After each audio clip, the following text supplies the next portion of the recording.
Hey guys, and welcome back to my channel. So it is time for another book haul. I'm very excited. I think I have 11 books here, 8 that are actually like books that are new to me, and then 3 that are just books that I want to mention. Oh, before I forget, if you guys follow me on Instagram at Prynne, I am still doing my giveaway for Waif by Samantha Kolesnik. This is a brand new signed edition, so if you're interested in that, check out my Instagram at Prynne. I believe that will be up for another decent amount of days. I'm doing a much longer giveaway for this time because I'm going to be on vacation for some of the time that giveaway is live, so just so y'all know, that is still up there. Anyway, let's dive into this book haul. So I'm going to go through 3 really quickly. I have mentioned them before on my channel, but I just want to give them a shout out again. And I have been collecting, thanks to Coffee and a Classic. If you guys have never seen my Coffee and a Classic unboxing videos, it's a monthly subscription box that I do, that I subscribe to every single month, and they do some really cool, kind of nicer end, but affordable editions of classic novels. And they introduced me to the Paper Mills Press books, which are, again, I think it's Book Outlet or Book Depot, Book Depository, one of those like online used bookstores or something like that. They make these books, and it's called Paper Mill Press, and they're beautiful, and I wanted to expand my collection, so I picked up some of the more gothic novels that I've loved, the more gothic classics. So I got Mary Shelley's Frankenstein, which I'm planning on rereading very soon. I picked up Wuthering Heights by Emily Bronte, which I read last year. Not the biggest fan of this book, but definitely thought it was worth owning for the price point. And then Charlotte Bronte's Jane Eyre, which is one of my all-time favorite classic gothic lit stories. Highly recommend if you are into like traditional gothic lit. You check this one out. Very fast-paced for being a book set in like the mid-1800s. Really love Jane Eyre. So just wanted to start off with those 3 kind of like honorable mentions before I dive into my stack of novels I have never read before. And I'm doing something a little bit different this time. Usually I would have like maybe 1 nonfiction book thrown into my book hauls, but this time I have 3, and I'm actually very excited about that. One of my goals for 2022 was to read more nonfiction, but since I am more drawn to gothic, horror, thriller kind of stories, I wanted to find more nonfiction that kind of bordered on that. So a lot of my nonfiction for this year is going to be like curio, paranormal, true crime focused. But yeah, let's start. So first up, I have The House of Nodens by Sam Gafford. I don't actually know anything about this, but I did see that Dark Regions Press was promoting it, and it was a coming-of-age horror story, and I just really loved the cover on this one. So I'm going to read the back of the book for y'all real quick. So this is also the debut novel by Sam Gafford, so I don't know anything about that author. And it says, in 1975, young Bill Simmons is the new kid in New Milford. Bullied and struggling for acceptance, he meets 4 other boys who form the Cemetery League, a group devoted to the weird, exotic, and bizarre in movies, comics, and television.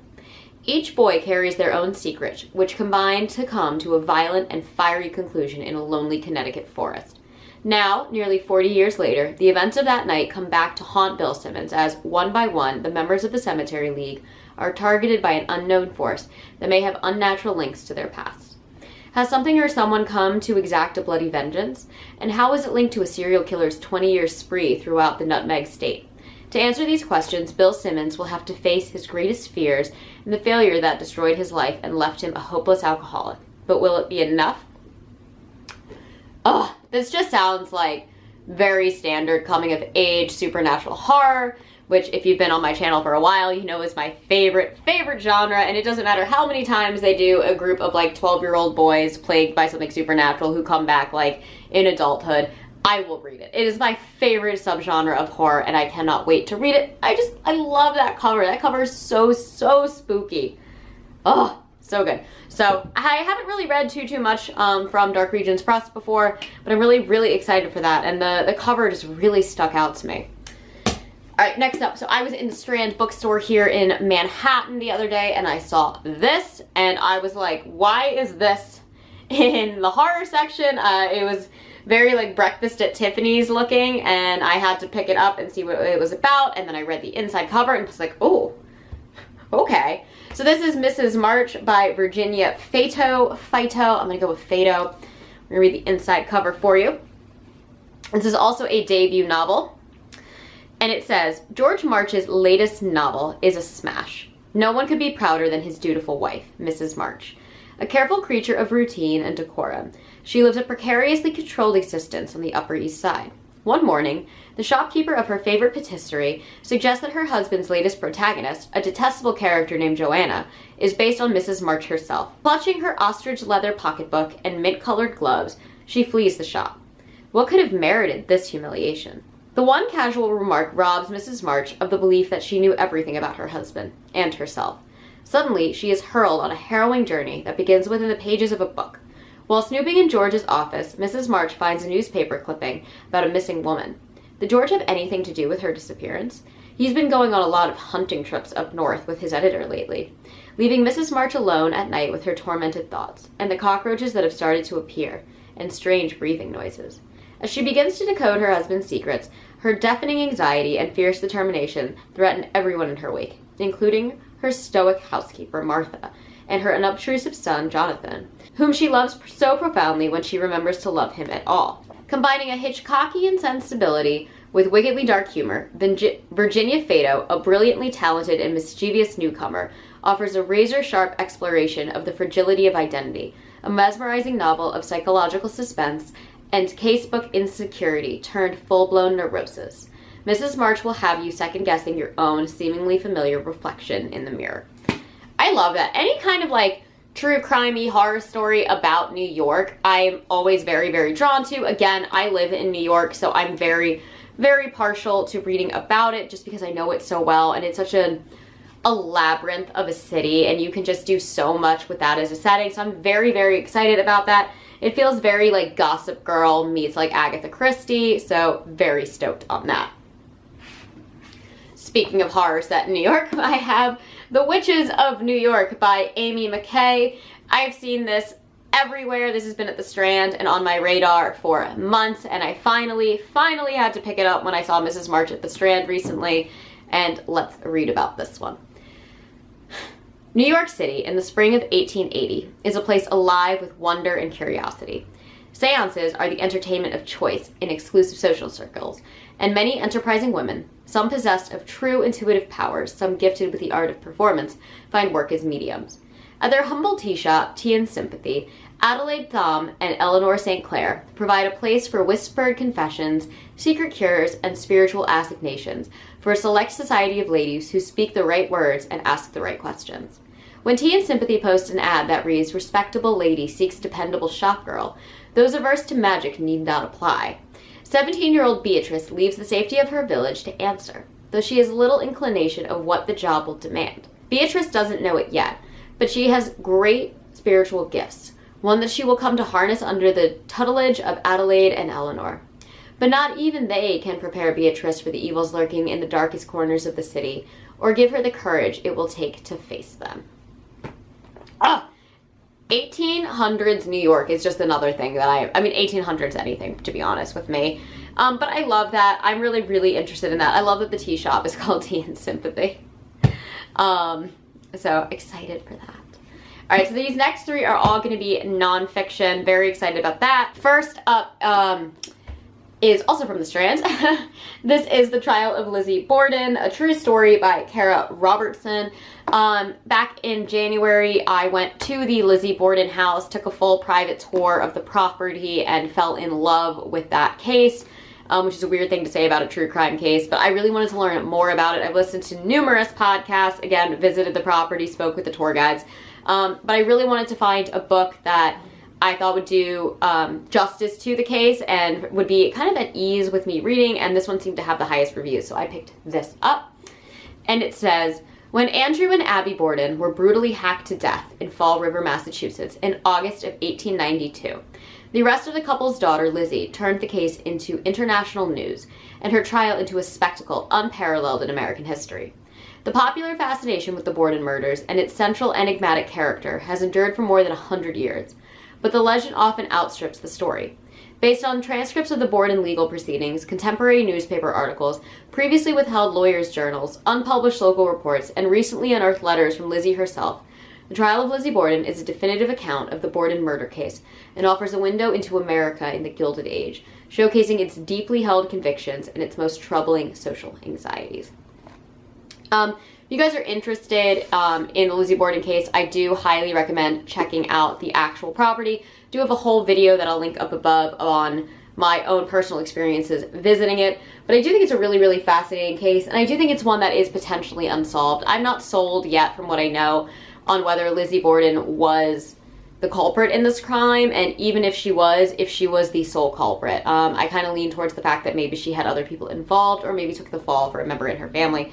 So I find this to be a very, very interesting case, especially since she was acquitted, and I highly recommend checking it out if you haven't heard of it yet.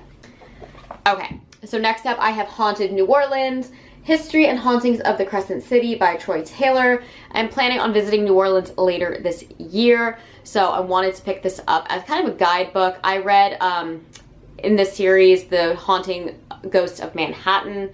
I think it's called Ghosts of Manhattan, which was written by a local tour guide here in Manhattan, and I found this whole series and am now obsessed with it. I need to know everything about the haunted cities in America. I'm going to read the back of it for you. New Orleans, the Big Easy. The birthplace of jazz, home of Café du Monde, and what some call the most haunted city in America. Beneath the indulgent and revelry of the Crescent City lies a long history of the dark and mysterious. From the famous Queen of Voodoo, Marie Laveau, who is said to haunt the site of her grave, to the wicked Lolories, whose true natures were hidden behind elegance and the trappings of high society. New Orleans is filled with spirits of all kinds. Some of the ghosts in these stories have sordid and scandalous histories, while others are friendly specters who simply can't leave their beloved city behind. Join supernatural historian Troy Taylor as he takes readers beyond the French Quarter and shows a side of New Orleans never seen. I'm so excited for this, and it's got photos in it as well, which is always a great little guide to have with you for when you are trying to, you know, go ghost hunting in your city or town or travels. And I'm just so excited to read this. I can't wait to go back to New Orleans, and I think I'm going to be really happy having more of a guidebook this time to help me out. And then the same goes for the next book that I have, which is Ghosts of Salem, Haunts of the Witch City by Sam Balchuis, again, part of the Haunted America series. I will be going to Salem in July, very excited for that, so also want to know more about Haunted Salem. I've been many times to many of the pivotal haunted locations, but I really am going to dive into this book and kind of compare it with my travels this time around. So, nestled on the rocky coast of Massachusetts, Salem is a city steeped in history and legend. Famous for its witch trials, the storied North Shore seaport also has a dark history of smugglers and deadly fires. It is considered one of New England's most haunted destinations. Inside Howard Street Cemetery, the ghost of accused witch Giles Corey wanders among the gravestones. Outside the Ropes mansion, the ghost of Abigail Ropes can be seen peeking out of the windows.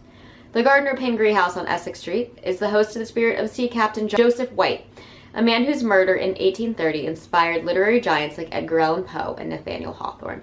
Join author and paranormal journalist Sam Balchuis on a chilling journey through the streets of Salem as he chronicles the historic haunts of the Witch City.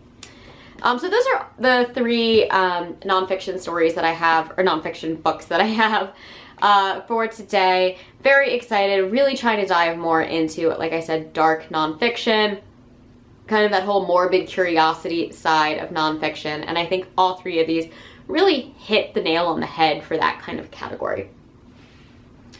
And then I have two books left. So I had to pick up Stephen King's Mr. Mercedes. This is book one out of the Bill Hodges trilogy. If you do not know, Stephen King just announced that he will have two books coming out very soon. I believe they'll both be released in 2022. One is called Fairy Tale, but the other is called Holly. At least that is what it sounds like so far. And it's going to be about Holly Gibney, who is one of Stephen King's characters in Mr. Mercedes. She appears all throughout this trilogy, as well as The Outsider. And I really enjoyed The Outsider, and I really loved her character. So when I saw that that was being announced, I was like, you know what? I really should pick up Mr. Mercedes and finally see what this trilogy is all about. Because I've heard it's really, really good. And it's not horror per se, but it is kind of a mystery whodunit thriller. And I'm really interested to see how Stephen King handles this trilogy, because I've never read any of his series before. So I will read the back. The stolen Mercedes emerges from the pre-dawn fog and plows through a crowd of men and women online for a job fair in a distressed American city. Then the lone driver backs up, charges again, and speeds off, leaving 8 dead and more wounded. The case goes unsolved, and retired detective Bill Hodges is out of hope when he gets a letter from the man who loved the feel of death under the Mercedes wheels. Brady Hartsfield wants that rush again, but this time he's going big, with an attack that would take down thousands, unless Hodges and 2 new, unusual allies he picks up along the way can throw a wrench in Hartfield's diabolical plans. Stephen King takes off on a nerve-shredding, pulse-pounding race against time with this acclaimed #1 best-selling thriller. I'm so excited to finally get to this. I've heard really nothing but great things about this series, and I'm very interested to see a different side of Stephen King. I've read primarily all of his horror, a little bit of his nonfiction, so very, very excited to see how he does more with this kind of true crime, or this thriller crime noir side of things. And then last but not least, I was scrolling through Goodreads the other day, trying to see what Darcy Coates novel I had to pick up next, and this cover popped up, and as y'all know, I love Darcy Coates, and I had never heard of this story before, but this cover was so pretty that I was like, need to know more about it. Looked at the rating on Goodreads, looked at the premise, and I was like, oh, we're gonna grab this. So this is The Fallcroft Ghost by Darcy Coates. The back says, every family has its secrets. When their mother is hospitalized, Tara and Kyle are sent to stay with their only remaining relatives. Their elderly grandparents seem friendly at first, and the rambling house is full of fun nooks and crannies to explore. But strange things keep happening. The bedroom remains locked at all times, doors slam, and curtains shift when no one is inside. And there are whispers of a sister who drowned in the lake long ago. Something is being hidden away, kept safely out of sight, and the children can't shake the feeling that it's watching them. When a violent storm cuts off their only contact with the outside world, Tara and Kyle must find a way to protect themselves from their increasingly erratic grandparents, and from the ghosts that haunt the Fallcrofts' house. But can they ever hope to escape the unforgivable secret that has ensnared their family for generations? And then it also said that it includes 3 bonus stories that will leave readers haunted at the end. So I'm really excited about this. I've never really read a book by Darcy Coates that focused a lot on children. Well, I'm assuming they're children, they might be like teenagers, but it reminds me very much of The Visit, if you've ever seen that movie, and the premise of that movie of 2 kids who go and stay with their grandparents who they've never met before. So that really, really intrigued me. Anyways, kind of a shorter haul than I would normally do, but just wanted to get this up because I do have a hefty stack of books that I'm planning on getting through very, very soon, and I'm really thrilled with all of them. They all sound really promising and new and different, and, well, not entirely different, but definitely new.